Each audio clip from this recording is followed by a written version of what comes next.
আসলে তার সাথে আমাদের প্ল্যাটফর্মের কোনো সম্পৃক্ততাই নাই।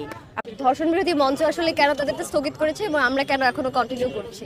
আপনারাও তো একটা নিউজ দেখেছেন যে সম্প্রতি একজন ধর্ষিত মেয়ের বাবা যখন সাক্ষ্য দিতে গেছেন তখন তাকে ধর্ষকের পরিবার সহ অনেকে তাকে মেরে ফেলেছেন।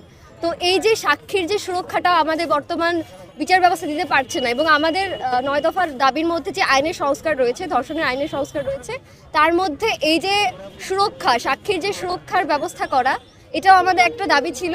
এবং সেইটার জন্য মানে আমাদের যখন আসলে এই ধর্ষণ বিরোধী মঞ্চ বলেন বা বিভিন্ন জায়গার যাদের আসলে সরকারের উপর আস্থা রয়েছে, আমরাও বিশ্বাস করেন আমরা আসলে সরকারের উপর আস্থা রাখতে চাই, কিন্তু যখন আসলে এই ঘটনাগুলো ঘটে তখন আসলে আমাদের বিশ্বাসের জায়গাটা নড়বড়ে হয়ে যায় এবং তখন আসলে আমাদের আন্দোলন চলমান থাকতে থাকে।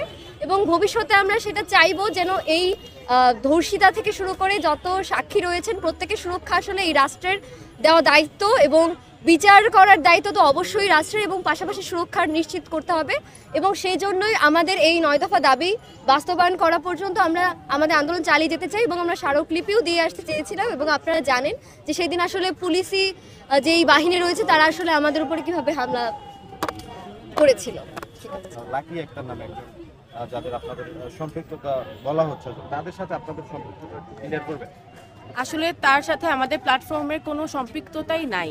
আপনি যদি আমাদের কর্মসূচির প্রথম দিন থেকে 24 ফেব্রুয়ারি থেকে আমাদের কর্মসূচিগুলো দেখেন, সেখানে আপনি তাকে পাবেন না। সে আমাদের প্ল্যাটফর্মের সাথে সংযুক্ত না, সে আমাদের সাথে কোনো ব্যানারে কখনো নামেও নেই। তো তার সাথে কেন আমাদেরকে মেলানো হচ্ছে সেটাও একটু খতিয়ে দেখেন আপনারা, যে কেন মেলানো হচ্ছে, কোন উদ্দেশ্যে মেলানো হচ্ছে।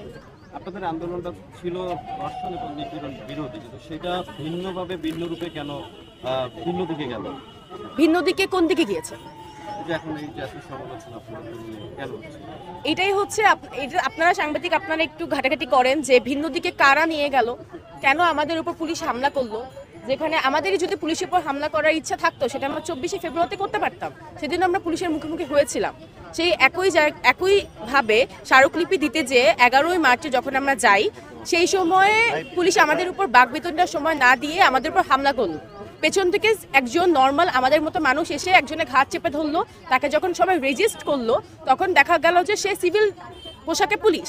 এবং এই বিষয়গুলো কেন হলো খতিয়ে দেখেন যে কার উদ্দেশ্যে, কার নির্দেশে এগুলো হচ্ছে।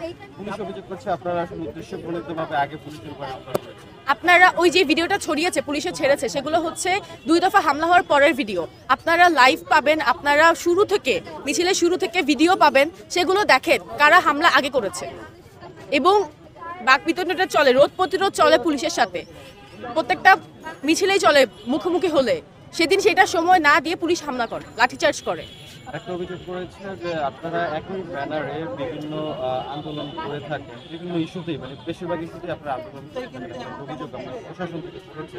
এবং এর আগেও কয়েকবার আপনারা নাকি স্বরাষ্ট্র উপদেষ্টাভাবে মানে পদত্যাগ চেয়েছেন। স্বরাষ্ট্র উপদেষ্টার পদত্যাগের প্রথম যদি বলি, সবাই কথা বলছিল, কিন্তু প্রথমভাবে যে ডাকটা আসে সেটা কিন্তু ঢাকা বিশ্ববিদ্যালয় থেকে, রাতের বেলা হলপাড়া থেকে সবাই মিলে তার পদত্যাগ চায়।